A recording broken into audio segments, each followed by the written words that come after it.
사도행전 20장 21절부터 22절까지 보겠습니다. 나는 유대인들에게 증거하게 되어졌다. 둘 다 증거하고 있다. 그리고 헬라인들에게 그 하나님에 대한 회개와 우리 주 예수의 진리에 대한 확신으로. 바울은 유대인들의 공격에 굴하지 않고 세상 사람들에게 전해야 할 동일한 두 가지의 것을 전달했습니다. 이 두 가지는 유대인뿐만 아니라 이방인을 대표하는 헬라인에게도 동일하게 증거했습니다. 이 두 가지요? 두 가지가 뭘까요? 그러로 바울이 증거한 이 두 가지는 이 땅에 존재하는 모든 사람이 이 증거를 받아들여야 할 중요한 것이라고 할 수 있습니다. 이 두 가지요. 그 중 하나는 이렇게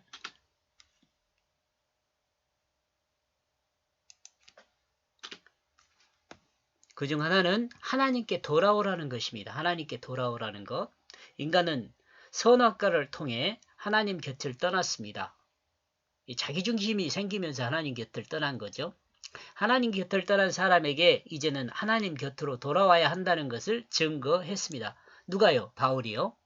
지금 이 시대에는 나와 여러분에겐 성경이 증거하고 있는 거죠. 이 시대와 모든 사람도 이와 마찬가지입니다. 예수를 믿는 사람이든 예수를 믿지 않는 사람이든 이제는 하나님 곁으로 돌아와야 합니다.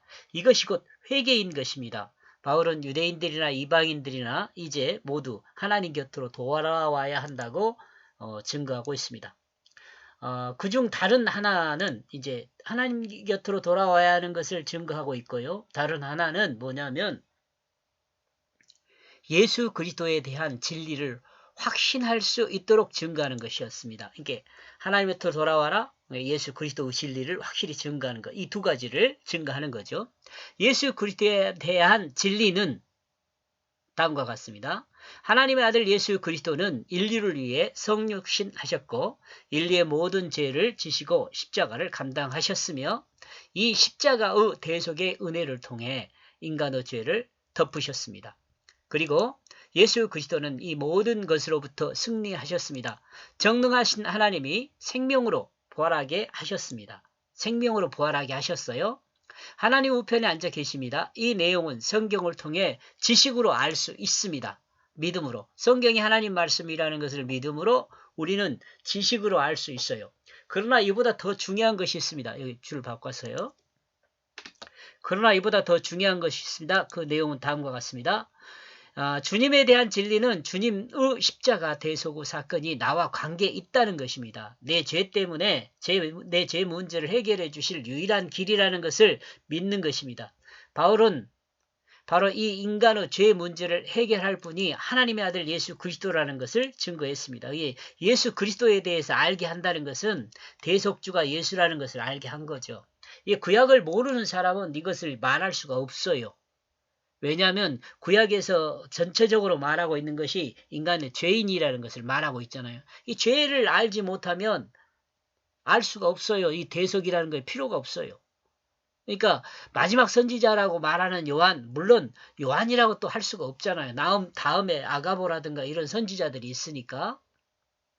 근데 정리해 주는 게 뭐야 하면 인간은 죄인이다라는 것, 물세례를 통해서 알 수 있게 해 주셨어요. 성경에 정리하고 있어요. 물세례를 통해 인간은 죄인이라는 거. 그 죄가 하나님을 반역한 죄라는 거. 자기중심으로 사람의 마음이 변해버렸다는 거. 주님에 대한 진리는 주님의 십자가 대속의 사건이 나와 관계에 있다는 것입니다. 주님에 대한 진리요. 내 죄 문제를 해결해 주신 유일한 길이라는 것을 믿는 것입니다. 바울은 바로 이 인간의 죄 문제를 해결할 분이 하나님의 아들 예수 그리스도라는 것을 증거했습니다. 이 증거는 십자가와 부활입니다. 그리고 그 십자가에 믿는 자 자신이 죽은 것과 부활을 믿음으로 믿는 자 자신이 예수 그리스도로 부활한 그것을 믿어야 합니다. 믿는 자 자신이요. 뒤의 것이 더 중요해요. 다시요. 이 증거는 십자가와 부활입니다. 예수 그리스도를 알리는 것, 예수 그리스도에 대해서 설명하는 것, 이것이 바로 십자가와 부활을 설명하는 거예요. 그리고 십자가에 대한 그 십자가를 믿는 자는 믿는 그 믿는 자 자신이 죽은 것을 믿어야 돼요. 예수가 죽은 것만 믿어갖고는 안 돼요. 내 자신이 죽었다는 거. 내 자신이 죽었다고 말할 때는 내 마음대로 하는 내 자기 중심이 죽었다는 것을 믿어야 돼요. 그리고 부활을 믿음으로 믿는 자 자신이 부활을 믿는다면 그 믿는 자 자신이 예수 생명으로 다시 거듭났다는 것을 믿어야 돼요. 이 믿음이 구원받는 믿음입니다. 우리는 내가 죽은 것과 예수 생명으로 산 것을 믿는 것이 이 믿음 고백이 구원받는 믿음이에요. 22절 그리고 이제 봐라 나는 성령에 책임지워져 예루살렘으로 가게 되어져 가고 있다. 거기서 내가 만날지 그것을 나는 거기서 내가 만날지 그것을 나는 알지 못하고 있다. 무슨 사건, 무슨 일들을 만날지 그걸 모른다는 거죠. 근데 지금 여러분이 혹시 알겠지만 바울이 이렇게 예루살렘으로 가겠다고 이렇게 그 마음속에 다짐한 것은 그 갱그리아에서 머리를 깎잖아요. 소원하는 마음으로. 근데 바울의 여러분이 이제 그 쭉 읽어보면 알겠지만 바울의 마음 중심에서 소망하는 것이 하나 있었어요. 성령과 관계없이. 성령의 인도하시면요. 예루살렘으로 올라가지 마라 그래요. 근데 다른 데서는 제가 바울이 이 성령 안에서 이렇게 생각한 줄로 생각을 했는데 아니요. 제가 다시 보니까 바울이 예루살렘으로 올라가려고 했다는 것은 자기가 소원하는 것이 있었어요. 그 소원한 것이 무엇이었냐? 여러분이 이제 쭉 들어보면 아시겠지만 그 소원한 것이 예루살렘에 가서 자기와 같은 바리새인이나 유대인이나 이들에게 예수 그리스도 복음을 다시 한번 전해보고 싶은 마음이 있어요. 왜 그런 마음을 갖게 되었냐라고 생각해 볼 때 이방인들에게도 예수 그리스도 복음이 전가되는데 이 구약을 하나님의 말씀을 알고 있는 사람들이라면 바울 자신과 같이 예수 그리스도를 분명히 온전히 알 수 있을 거라는 그걸 나름대로 이해했을 것으로 보고 이 자신과 같은 사람도 이해했으니까 바리새인들이나 유대인들 다른 유대인들은 최소한 바리새인들은 복음을 받아들일 것으로 생각하고 그들에게 다시 한번 복음을 증거하고 싶은 이 소망이 있었어요. 그래서 예루살렘으로 간 것 같아요. 그리고 그 예루살렘으로 가기 위해서 많은 노력을 하고 또 급한 마음으로 그냥 하루에 한 마을씩 이렇게 도시를 거치면서 예루살렘으로 올라가잖아요. 그리고 아가보나 또 빌립의 그 네 자매, 네 딸이, 결혼하지 않은 네 딸이 예루살렘 가면 당신 죽소, 안 죽다는 것보다 묶여서 이방에 넘겨지요. 라고 말했음에도 불구하고 두드러 맞고 그런다고 이야기 다 했음에도 불구하고 예루살렘으로 올라가고 있습니다. 바울은 이와 같은 사역은 마음으로부터 우러나오는 사역이며 제가 설명을 했죠. 지금 여러분 제가 언젠가 제가 그런 이야기를 한 것 같은데 이 내용은 성령과 충돌하는 것이 아니냐. 왜냐하면 다른 사람들은 성령에 이끌려서 바울이 올라가지 마라 그러는데 바울은 또 올라가려고 그런단 말입니다. 근데 이 바울이 올라간다는 것은 그 소원하는 마음 때문에 올라가려고 그러는 거예요. 물론 그 모든 것들을 하나님께서 다 정리하여서 바울이 결국은 로마로 가는 일들이 일어나지만 그 사이에 많은 일들이 생겨나잖아요. 네, 바울의 생각으로 일하는 것보다는 성령에 이끌려 일하는 것이 더 온전한 거죠. 또 이 사역에 대한 부분은 책임과 의무를 가진 것으로 보여지는 것입니다. 바로 22절에서 바로 22절입니다. 요 말이죠. 22절. 나는 심령에 내 마음 안에 이 내 마음 아닙니다. 성령 아닙니다. 심령에 책임지어져. 내 마음 안에 책임지어져. 자기 백성들을 구원하고 싶어하는 예수 그리스도 복음을 증거 싶어하는 그 마음이 아주 강렬했던 것 같아요. 그러니까 모든 것을 감수하고 예루살렘으로 올라가죠. 그것도 오순절 안에 가서 좀 일들을 했으면 좋겠다 이렇게 생각을 하는 거죠. 바울이. 왜 오순절에 대한 기억이 있잖아요. 성령이 임하는 그 기억이 있잖아요. 바울의 이와 같은 일관된 사역은 성령의 내주하심을 그대로 따르는 역사예요. 성령의 내주하심보다는 심령이라고 봐요. 심령의 내주함. 심령이 내주함이라고 제가 말한 이유는 알겠죠?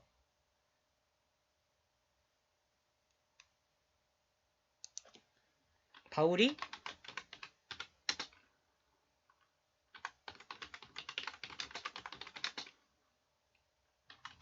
바울이 서원하는 것인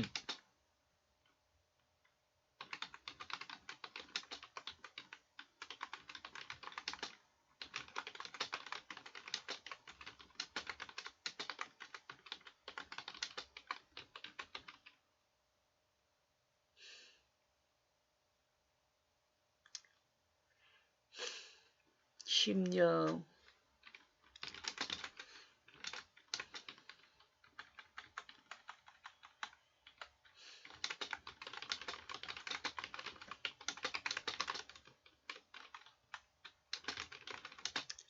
여기 서원하는 것은 겐그리아 생각하면 돼요.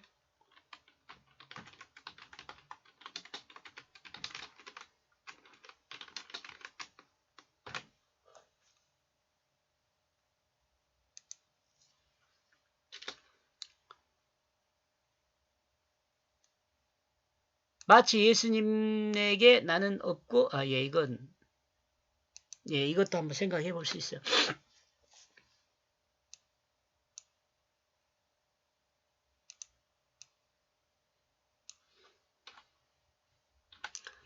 나는 없고 하나님만 있던 것처럼 말입니다. 바울의 삶은 바울이 없고 오직 성령님의 인도하심을 따라 주님의 종으로서 맡은 사역을 감당하는 그것만 있는 것입니다. 그러나 본문은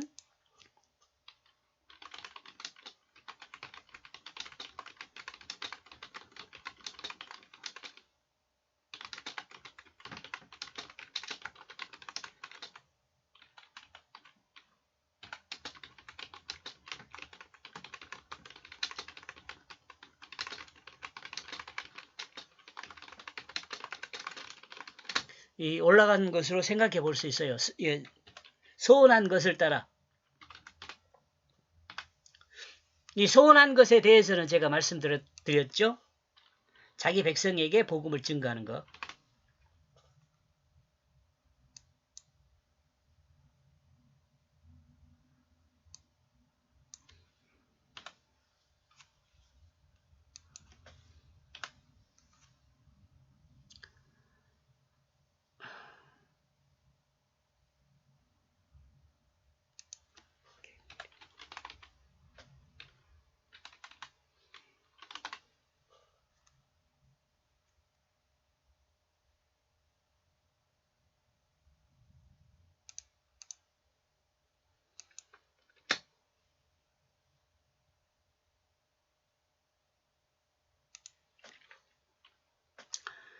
이 시대의 그리스도인도 이와 같은 믿음을 본받아야 한다.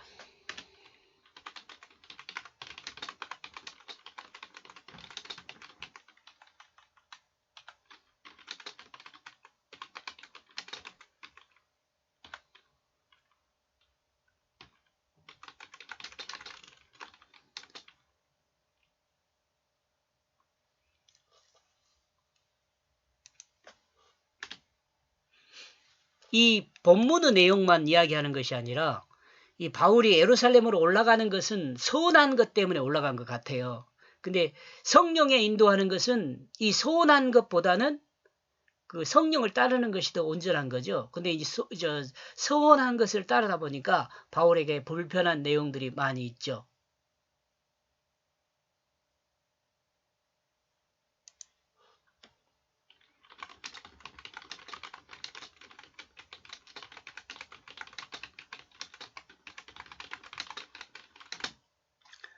성령을 따름보다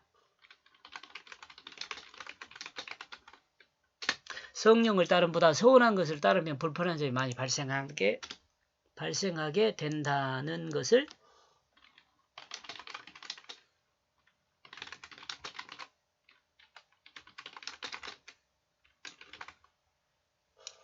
여기까지 보겠습니다. 고맙습니다.